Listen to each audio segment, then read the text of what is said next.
Hola, ¿qué tal están? Muy buenas noches, bienvenidos. Es miércoles 2 de noviembre, hoy todos pendientes de la reunión urgente previa a la del G20 de mañana en Cannes, entre el primer ministro griego Georgios Papandreou, Sarkozy y Angela Merkel. Los líderes europeos rechazan renegociar los requisitos del segundo rescate de Grecia y bloquearán la ayuda urgente de 8.000 millones de euros del primer plan de asistencia hasta que Atenas no ratifique su compromiso de aplicar los ajustes exigidos, tras el anuncio del primer ministro heleno, Georgios Papandreou, de convocar un referéndum sobre las condiciones del rescate.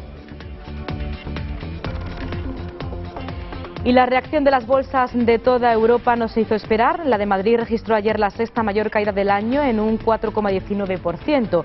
El resto de parques europeos cerraron la jornada con descensos de entre el 4 y 5%. El país más castigado fue Italia. Su prima de riesgo alcanzó los 450 puntos básicos.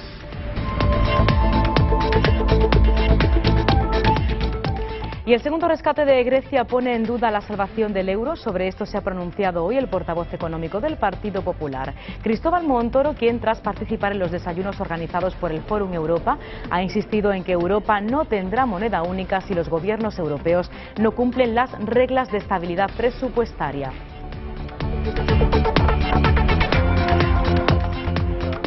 Y 5 de las 8 cabezas de lista de las candidaturas del PP al Congreso de los Diputados son mujeres, una muestra de que los populares apuestan por la igualdad en mayúsculas. El PP, ha dicho Javier Arenas, es el partido que mejor conecta con las mujeres. Ellas, junto a los jóvenes, son las grandes perjudicadas del desempleo. Y la situación de la economía, sobre todo la familiar, se deja ver cada vez más en todos los ámbitos. El mes de octubre ha sido el peor históricamente en cuanto a la venta de vehículos. Han caído el pasado mes las matriculaciones en un 6,7% respecto a octubre de 2010. Los particulares acumulan la mayor bajada. Las patronales del sector explican que es fruto del estancamiento de la economía familiar. Y caen también la venta de flores en una fecha donde el sector hace su particular agosto, aunque este año los floristeros calculan que las compras han descendido en torno al 10%. Las flores más demandadas han vuelto a ser las rosas, las margaritas, los crisantemos. Este último ha dejado de ser el número 1 en ventas. Y el juicio que se está celebrando en la Audiencia Provincial de Sevilla por la desaparición y presunto asesinato de la joven sevillana Marta del Castillo afronta a partir de hoy su tercera semana. El epicentro de esta sesión, las declaraciones de Rocío, la menor de Camas, con la que mantuvo una relación sentimental el autor confeso del crimen, Miguel Carcaño, y de su madre. La madre de Marta, Eva Casanueva, ha asegurado que la sesión ha ido estupendamente y que el Grume ha estado sublime en su declaración como testigo, sobre todo por su contundencia ante las preguntas de los abogados defensores de los acusados. La jefa del Grume ha estado sublime porque la han bombardeado a preguntas y a cada una de las que se le hacía pues con un toque un poco con doble fondo ha estado totalmente contundente a la hora de responder y bueno, y no solamente ella, es que ha sido con la que más tiempo han estado preguntándole, pero el resto de la policía pues también han sido muy contundentes a la hora de responder. Esas palabras que tenía tanto Samuel como el Cuco de que ha habido presiones policiales, de que le pusieron un papel delante con un bolígrafo, todo eso, todos los policías han dicho que no es la manera de actuar que tienen ellos. Y bueno, ¿y yo qué puedo decir? Pues que verdaderamente no puede ser así, porque si no, pues no estaríamos como estamos ahora mismo aquí, ¿no? Si ellos hubieran tenido otra manera de sacar la verdad, pues mi hija ya sabríamos dónde estaría. Y la mitad de la península en alerta naranja o amarilla por lluvias o vientos. Lluvias acumuladas en algunos puntos de hasta 80 litros en 12 horas. Las rachas máximas de viento pueden alcanzar los 110 kilómetros por hora. En Cantabria, País Vasco y Asturias se encuentran en alerta naranja. Andalucía está en amarilla. Y don Juan Tenorio volvió otra vez, como manda la tradición, a pecar, escandalizar y encontrar la salvación de manos de su amada doña Inés el día de Todos los Santos. En esta ocasión en poco habitual escenario del cementerio central de Montevideo, el más antiguo de la ciudad. Unos 150 espectadores acudieron al caer la noche al céntrico camposanto para presenciar por segundo año consecutivo una versión del clásico Don Juan Tenorio de José Zorrilla y a cumplir así con la costumbre española. Les contamos como siempre todo esto a continuación, pero eso sí, después de conocer toda la actualidad deportiva de la mano de nuestro compañero Hugo Vaca. ¿Qué tal? Muy buenas noches. Buenas noches, Anabel. Y efectivamente, noche de Champions ya. Esta semana ha habido una semana muy intensa. Empezaba ayer con muy buenos resultados para los equipos españoles, termina hoy, pero el Valencia de Unai Emery tuvo un triunfo muy bueno frente al Bayer Leverkusen, un triunfo, pero tiene que lamentar la baja de Ever Banega, jugador del Valencia. Por su parte, el FC Barcelona sigue batiendo récord. El equipo de Pep Guardiola tiene el récord también de Messi, que superó los 200 goles, tiene el de, en este caso, su portero Víctor Valdés, que supera el récord también de Miguel Reina, padre de Pepe Reina, y también el del propio Guardiola con 200 partidos. El Real Madrid también juega esta noche en la capital, en Lyon, en Francia. No podrán ser de la partida Kaká, Arbeloa, Marcelo y Carvalho, que padecen lesiones musculares, con lo cual tendrán que estar en una semana de descanso. Y en el Unicaja Málaga, el británico Joel Friedland, el jugador británico que se ha puesto como el MVP de este mes. El jugador ha sido premiado y es también una de las piezas importantes para el partido que esta noche disputa en la Liga Europea frente a un equipo alemán.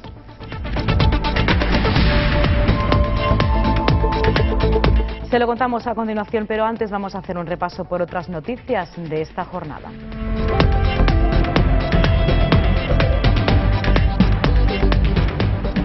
A 2 días para que comience la campaña electoral, los principales candidatos siguen presentando propuestas y negociando los últimos detalles del cara a cara del próximo lunes.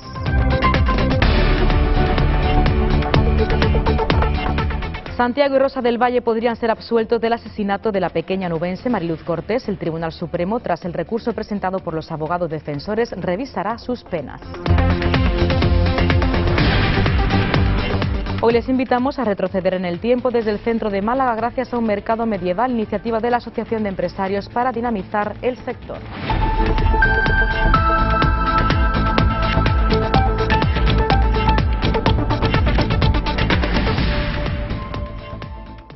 La decisión de Giorgos Papandreou de consultar al pueblo griego sobre el nuevo rescate al país heleno ha generado otro escenario más de tensión. Tensión en lo político y en lo económico. Si esta madrugada el primer ministro griego se reunía con su equipo de gobierno para obtener su respaldo, hoy son Merkel y Sarkozy los que se vean las caras con Papandreou. No será para obtener su beneplácito, sino para todo lo contrario. La convocatoria de un referéndum en Grecia sobre el plan de rescate aprobado por la Eurozona el pasado jueves ha encendido las alarmas en la Unión Europea. El presidente francés Nicolas Sarkozy y la canciller alemana Angela Merkel han mantenido hoy una conversación telefónica para analizar la sorprendente decisión del primer ministro griego Giorgos Papandreou. Ambos mandatarios han asegurado que la aplicación del acuerdo alcanzado en la última cumbre de la Eurozona es más necesaria que nunca. Han expresado su deseo de que se establezca lo antes posible una hoja de ruta para garantizar la aplicación de este pacto que, en su opinión, permitirá a Grecia recobrar un crecimiento sostenible. El presidente del Eurogrupo, Jean-Claude Juncker, no descarta incluso que un rechazo en el referéndum griego pueda provocar la quiebra del país heleno. Por su parte, los presidentes del Consejo y de la Comisión Europea han afirmado que el nuevo rescate a Grecia es la mejor solución para el país y han instado a Atenas a cumplir sus compromisos con la Eurozona y con la comunidad internacional. Mañana por la tarde, Nicolas Sarkozy y Angela Merkel mantendrán reuniones con las instituciones europeas, con el Fondo Monetario Internacional y con las autoridades griegas. Será en la localidad francesa de Cannes, donde el jueves y el viernes se celebrará la cumbre del G20.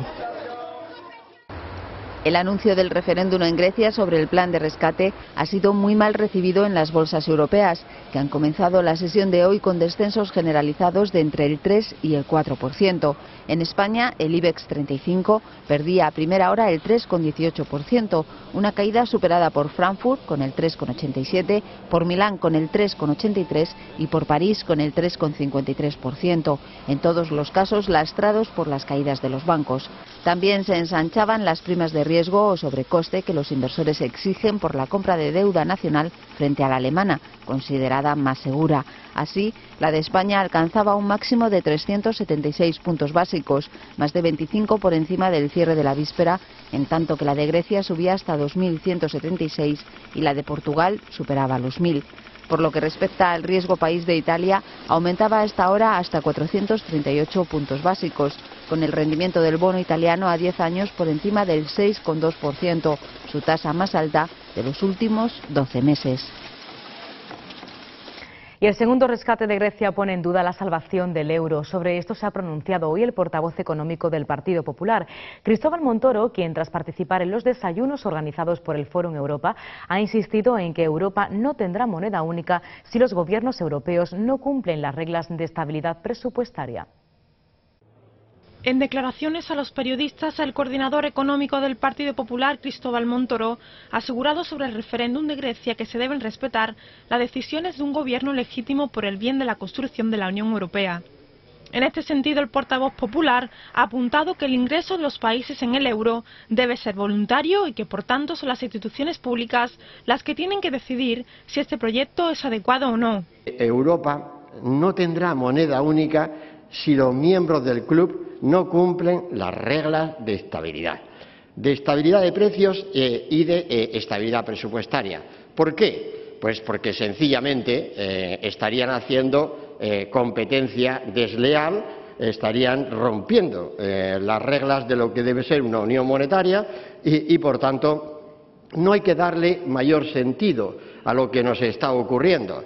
Es decir, dicho de otra manera, Europa la hacemos cuando hacemos los deberes en casa. Para Montoro, su formación no va a entrar en descalificaciones políticas, al contrario, según el portavoz, de lo que está haciendo el gobierno español. Además, ha mostrado optimista y asegurado que nuestro país puede volver a liderar la Unión Europea. Con el objetivo de construir Europa y alcanzar el crecimiento económico, el coordinador ha destacado la aplicación de reformas. Según Montoro, una medida que es voluntad nacional de Grecia y de su gobierno. Trasladándose a España, el portavoz ha asegurado que la economía de nuestro país no es la alemana y que necesitamos planteamientos adecuados a la realidad socioeconómica. Llevamos unas reformas tributarias que entendemos que podemos hacer y además llevamos el compromiso de no subir los grandes impuestos en España, sencillamente porque eso perjudicaría al crecimiento económico, que ya está muy dañado, y perjudicaría a las expectativas de los consumidores, que también están muy dañadas en un momento como el que estamos atravesando en este final de año del año 2011. De cara a las elecciones generales del 20 de noviembre, Montoro ha anunciado que si llegan a la Moncloa, su partido pretende aplicar medidas como la reestructuración del sistema bancario, disolviendo aquellas entidades no solventes, así como un saneamiento de los balances bancarios. Y el PP ha dicho Javier Arenas es el partido que mejor conecta con las mujeres, que junto a los jóvenes son los grandes perjudicados por el paro. Acompañado por el alcalde de Madrid, ambos dirigentes populares han mostrado su preocupación porque en Andalucía 1 de cada 3 mujeres no tenga trabajo. El líder popular ha lamentado que el Instituto Andaluz de la Mujer invierta la mayoría de su presupuesto en gastos burocráticos. 5 de las 8 cabezas de lista de las candidaturas del PP al Congreso de los Diputados son mujeres, una muestra de que los populares apuestan por la igualdad en mayúsculas.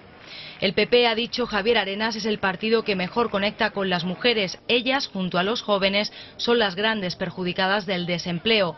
Acompañado por el alcalde de Madrid, ambos dirigentes han mostrado su preocupación porque en Andalucía 1 de cada 3 mujeres no tenga trabajo. Nada se va a conseguir si no acabamos con la más brutal desigualdad que existe en España entre hombres y mujeres, y es el paro de las mujeres, la tasa femenina de paro. Ese tiene que ser la gran batalla. Para ello, Javier Arenas apuesta por la reducción de las cuotas a la seguridad social para conseguir empleo femenino más estable, abrir más guarderías, una ley de apoyo a la maternidad y un plan personalizado para las mujeres víctimas de la violencia de género. El líder de los populares ha lamentado que el Instituto Andaluz de la Mujer invierta la mayoría de su presupuesto en gastos burocráticos. Es muy difícil generar puestos de trabajo, ha dicho, cuando uno no está concentrado en las políticas de creación de empleo. Aquí tenemos un gobierno andaluz envuelto en escándalo, esquilmando las arcas públicas para dejarnos un gobierno imposible de cara al futuro, subiendo los impuestos sin ningún tipo de freno, rompiendo las reglas de juego. Tanto él como Alberto Ruiz Gallardón han recordado el cambio que está viviendo Sevilla desde el 22 de mayo. Aquel día los sevillanos expresaron su necesidad de mirar al futuro de verdad y han destacado que Andalucía es el referente del cambio en toda España.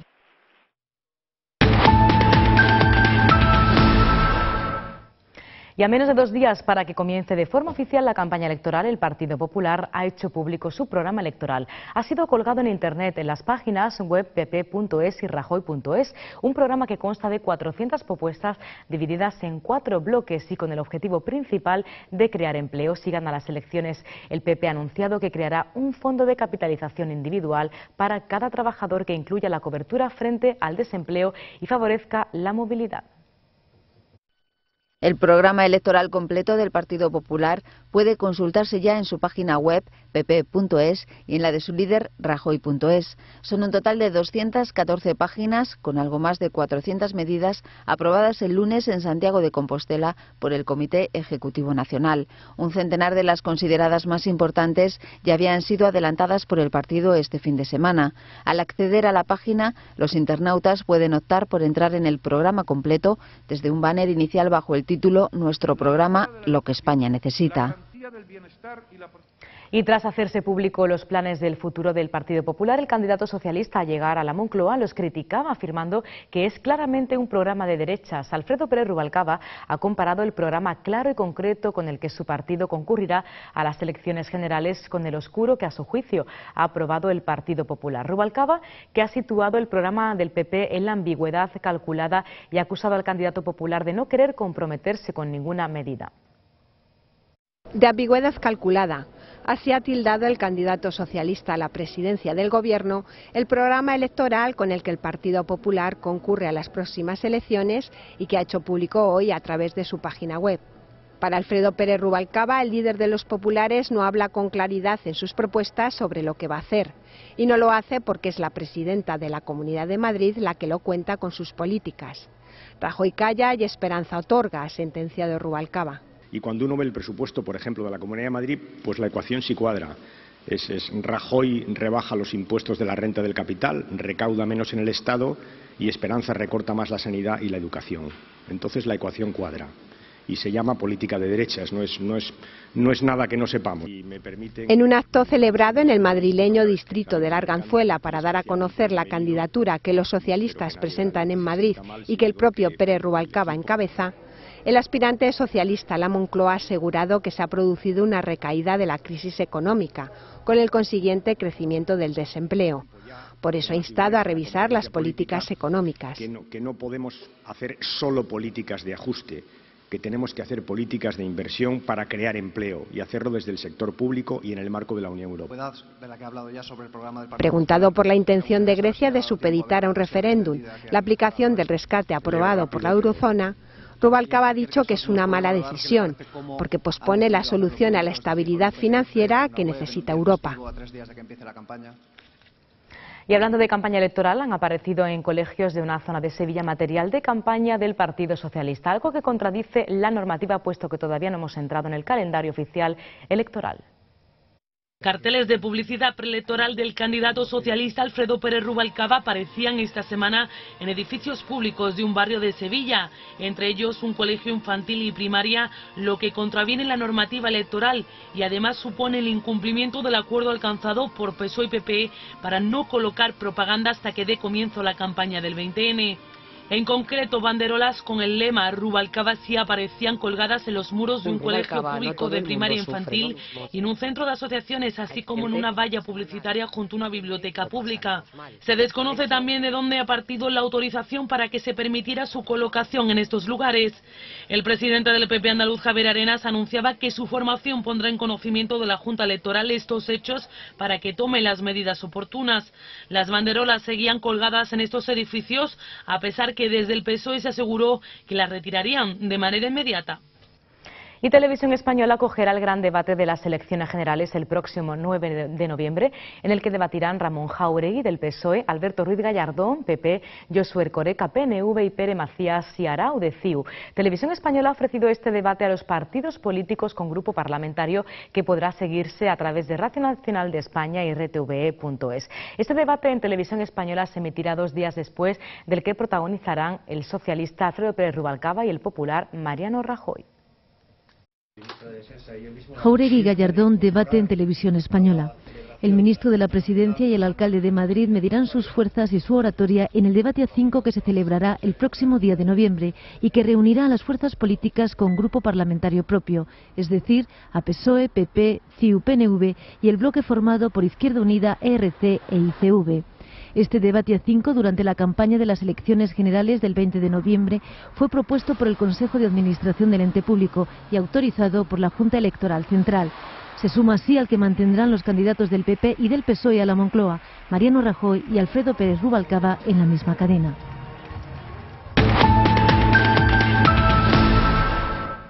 Y abrimos ahora la página de Tribunales, tercera semana del juicio por la desaparición y asesinato de Marta del Castillo, tras el paréntesis por la festividad del 1 de noviembre. Hoy era el turno de la jefa del grupo de menores de la Policía Nacional, que dirigió los interrogatorios del asesinato del asesino confeso, Miguel Carcaño, y de sus 3 presuntos cómplices. Los padres de Marta del Castillo han destacado la forma contundente con la que la jefa del grupo de menores de la policía y otros 8 agentes han reafirmado la investigación que han llevado a cabo y la toma de declaraciones que hicieron, negando que se produjeran presiones a los acusados. La madre de Marta, Eva Casanueva, ha asegurado que la sesión ha ido estupendamente y que la jefa del Grume ha estado sublime en su declaración como testigo.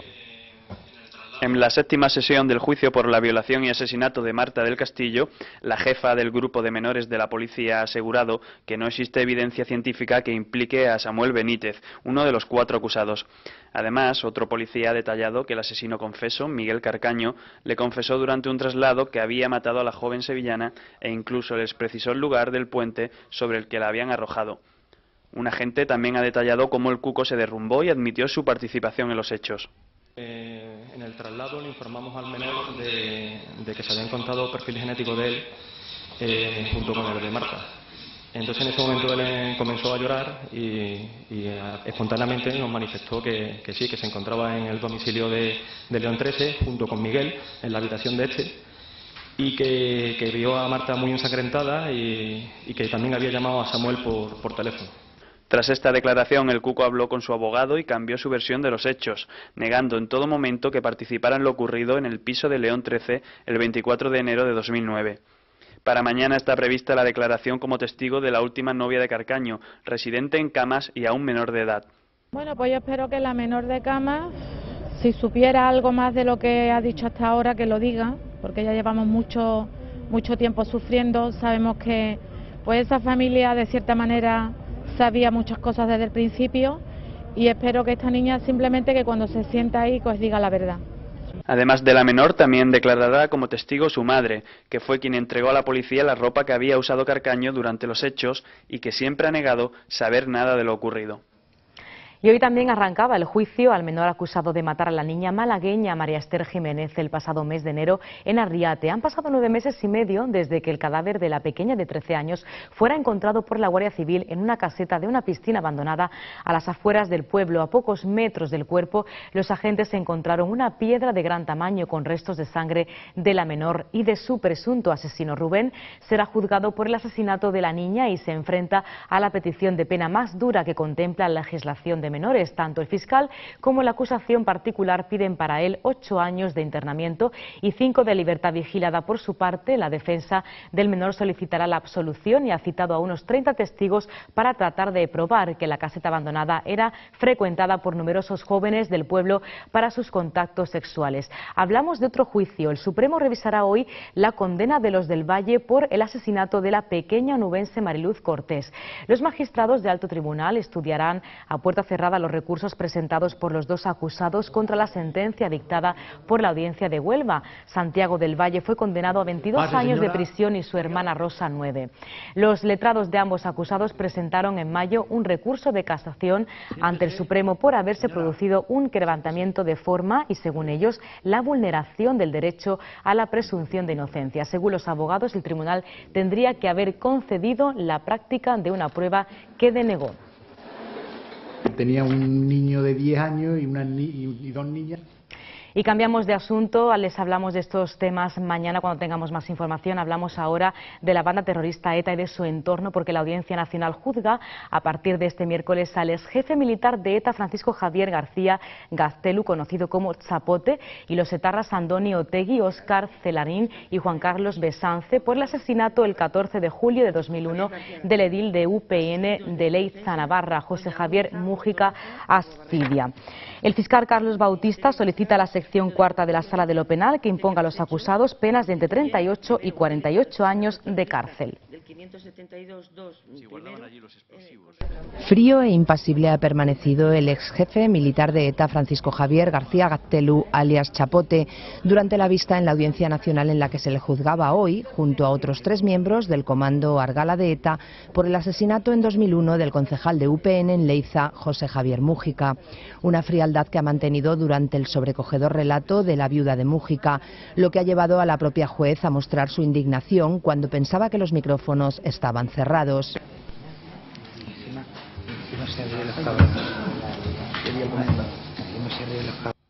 Y encima se ríen estos cabrones, ha comentado la magistrada Ángela Murillo después de la declaración de Adoración Zubeldia, a la que ha compadecido también sin percatarse de que podían escucharse sus comentarios.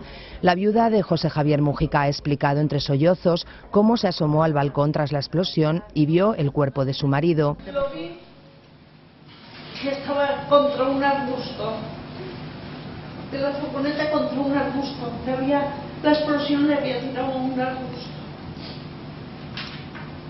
Luego al momento miraba y veía que, la furgoneta que se estaba quemando y mi marido también se estaba quemando a la vez con la furgoneta. Ha contado también que antes del asesinato ya habían recibido amenazas y que cualquiera de la familia, también su propio hijo, podría haber estado en la furgoneta el día del atentado. Es el primer juicio a un exdirigente etarra tras el anuncio de la banda, el pasado 20 de octubre, de cese definitivo de la violencia.